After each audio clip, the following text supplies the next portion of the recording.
ایک بار کا ذکر ہے، ایک چھوٹے سے گاؤں میں ایک عجیب سا تاجر آیا۔ اس کی دکان پر نہ کپڑا تھا نہ اناج، بلکہ ایک بورڈ لگا تھا، یہاں عقل فروخت ہوتی ہے۔ گاؤں والے ہنسنے لگے، واہ بھائی، آج کل عقل بھی ملنے لگی ہے۔ لیکن تاجر نے مسکرا کر کہا، ہاں جو لے گا فائدے میں رہے گا، جو نہیں لے گا نقصان کرے گا۔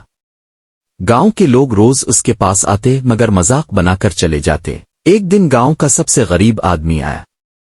اس کے پاس کھانے کو بھی کچھ نہ تھا۔ وہ بولا، میرے پاس پیسے تو نہیں مگر عقل چاہیے، کیونکہ غلط فیصلوں نے میری زندگی برباد کر دی ہے۔ تاجر نے اس کی آنکھوں میں سادگی دیکھی اور کہا، چلو تمہیں مفت میں ایک عقل دیتا ہوں، لیکن یاد رکھو اصل عقل وہ ہے جس پر عمل کیا جائے۔ غریب نے پوچھا، وہ عقل کیا ہے؟ تاجر نے مسکرا کر کہا، جو چیز بہت سستی میں مل رہی ہو تو وہ بیکار ہوتی ہے، پھر اس کی قیمت تم بعد میں چکاتے ہو۔ ہر فیصلہ سوچ سمجھ کر کرنا۔ وہ آدمی یہ بات دل پر لے گیا۔ کچھ دن بعد گاؤں میں ایک ٹھگ آیا۔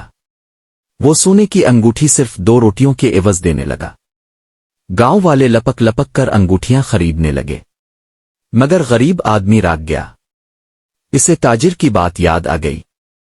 اس نے انگوٹھی نہیں لی۔ اگلی صبح صاف پتہ چلا کہ وہ انگوٹھیاں پیلی دھات کی نکلی چمک تھیں۔ پورا گاؤں لٹ گیا، مگر وہ ایک غریب آدمی بچ گیا۔ لوگ حیران ہو کر پوچھنے لگے، تم کیسے بچ گئے؟ وہ مسکرا کر بولا، میں نے عقل خریدی تھی اور اس پر عمل بھی کیا تھا۔ اسی دن گاؤں والوں کو احساس ہوا، اصل دولت مال نہیں، اصل دولت عقل ہے۔ اور جب وہ واپس تاجر کی دکان پر گئے تو دکان خالی تھی۔ دروازے پر ایک پرچی لگی تھی، عقل میں نے بیچ دی، اب کام تمہارا ہے۔